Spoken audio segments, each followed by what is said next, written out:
شیخ عبد القادر جیلانی حضور غوث اعظم رحمۃ اللہ تعالی علیہ فرماتے ہیں، خود عمل کیے بغیر دوسروں کو نصیحت کرنا کچھ اہمیت نہیں رکھتا۔ مزید فرماتے ہیں کہ خود عمل نہ کر کے دوسروں کو نصیحت کرنا ایسا ہی ہے جیسے بغیر دروازے کا گھر ہو اور اس میں ضروریات خانہ داری بھی نہ ہو، اور ایسا خزانہ ہے کہ جس میں سے کچھ خرچ نہ کیا جائے، اور یہ ایسے دعوے کی طرح ہے کہ جس کا کوئی گواہ نہیں۔ ان نصیحت بھرے پھولوں کو سمجھانے کے لیے ایک مثال عرض کرتا ہوں تاکہ بات اچھی طرح سے واضح ہو جائے اور سمجھ میں آ جائے۔ اگر کسی ڈاکٹر کے پاس ہر بیماری کی اچھی سے اچھی دوا موجود ہو اور دوسرے لوگ اس سے فائدہ بھی اٹھاتے ہوں، مگر جب خود یہ ڈاکٹر کو وہ مرض لاحق ہو تو لاپرواہی سے کام لیتا رہے اور بالآخر جان سے ہاتھ دھو بیٹھے، تو ایسے شخص کو بے وقوف ہی کہا جائے گا۔ بالکل اسی طرح جو لوگ دوسروں کو تو گناہوں سے بچنے اور نیکیاں کرنے کی نصیحت کرتے ہیں مگر خود عمل کی کوشش نہیں کرتے، تو وہ بھی سراسر نقصان میں ہیں۔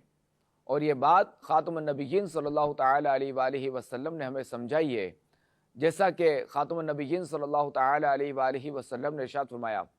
کچھ جنتی لوگ جہنمیوں کی طرف جائیں گے تو ان سے پوچھیں گے تم جہنم میں کس وجہ سے داخل ہوئے؟ حالانکہ اللہ کی قسم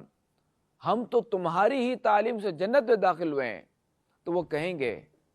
ہم جو بات کہا کرتے تھے اس پر خود عمل نہیں کرتے تھے۔ اچھا، یہ عرض کرتا چلوں کہ اس کا مطلب یہ نہیں کہ بندہ جو ہے وہ جو نصیحت کر رہا ہے اس کو بالکل ہی فائدہ نہ ہوگا،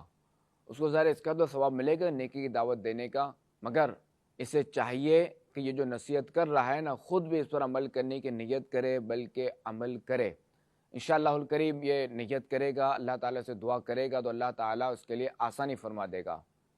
تو خیر ہونا تو یہی چاہیے کہ بندہ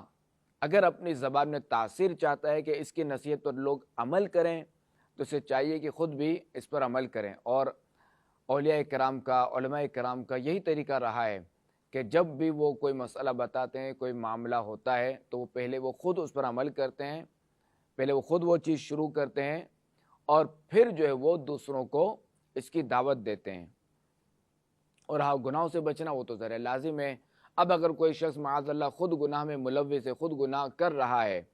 اب یہ سوچے کہ میں جو ہے وہ کسی اور کو گناہ سے نہ روکوں، تو یہ اس طرح نہیں ہو سکتا۔ اب اگرچہ کہ خود یہ اسی گناہ میں ملوث ہے اور دوسرے کو بھی یہی گناہ کرتا ہوا دیکھ رہا ہے اور اس کا ظن غالب ہے کہ وہ شخص جو گناہ کر رہا ہے اگر میں اس کو روکوں گا، اس کو میں منع کروں گا، اس کو سمجھاؤں گا تو وہ یہ گناہ کرنا چھوڑ دے گا، تو اب تو اس پر واجب ہے کہ یہ اس کو اس گناہ کے بارے میں بتائے اور اس کو نصیحت کرے۔ تو بعض اوقات نصیحت واجب بھی ہوتی ہے اور بعض اوقات جو مستحب بھی ہوتی ہے۔ اللہ کریم ہمیں ایسا نصیحت کرنے والا بنائے کہ ہم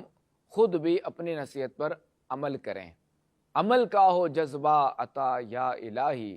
گناہوں سے مجھ کو بچا یا الہی۔